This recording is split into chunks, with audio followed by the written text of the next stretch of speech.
क्या है एसबीआई चुनावी बॉन्ड का पूरा मामला।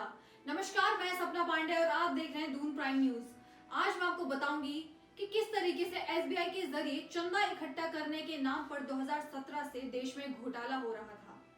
चुनावी बॉन्ड 2017 में तत्कालीन वित्त मंत्री अरुण जेटली द्वारा बजट भाषण में चुनावी योजना की गई थी। इस योजना की घोषणा का प्रमुख उद्देश्य था राजनीतिक दलों को जो चंदा मिल रहा है उसको सही जगह रेगुलेट किया जा सके। 2017 से पहले चंदा डोनेशन के जरिए कैश में आता था जिसमें ट्रांसपेरेंसी नहीं थी। इस वजह से काले धन का इस्तेमाल होता था। इसी को बदलने के लिए अरुण जेटली द्वारा 2017 से बजट भाषण में धन विधेयक के तौर में चुनावी बॉन्ड की व्यवस्था को पेश किया जाता था, जिसमें चुनावी बॉन्ड के तहत दो बदलाव किए गए थे। पहला बदलाव था कि भारत में जो चुनावी दल है वो 2000 रुपए से ज्यादा कैश में चंदा प्राप्त नहीं कर सकती। अगर आप किसी दल को चंदा डोनेट कर रहे हैं तो आप उसे 2000 से ज्यादा कैश नहीं ले सकते हैं। और दूसरा बदलाव ये था कि अगर आप किसी दल को 2000 से ज्यादा कैश में देना चाहते हैं तो आप इलेक्टोरल बॉन्ड के माध्यम से दे सकते हैं।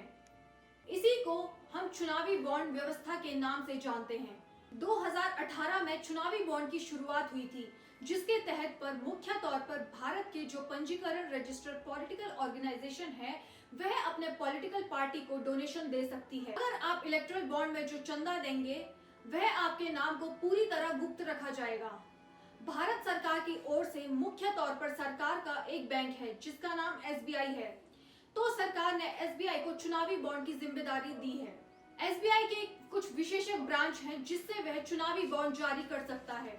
आइए जानते हैं किस तरीके से चुनावी बॉन्ड काम करता है।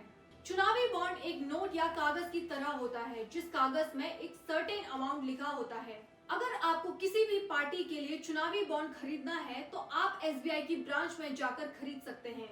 चुनावी बॉन्ड 1000, 10 लाख, 1 करोड़ की वैल्यू में आती है।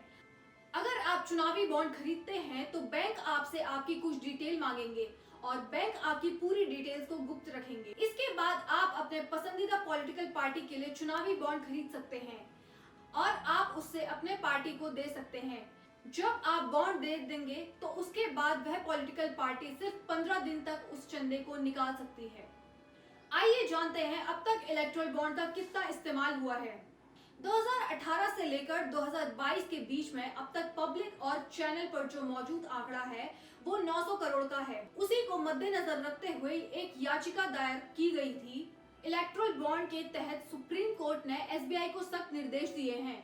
उन्होंने एसबीआई को इलेक्टोरल बॉन्ड के तहत जो भी जितने भी डिटेल्स हैं सब जल्द से जल्द नियुक्त इलेक्शन कमिश्नर के आदेश पर पेश किए जाने को कहा है।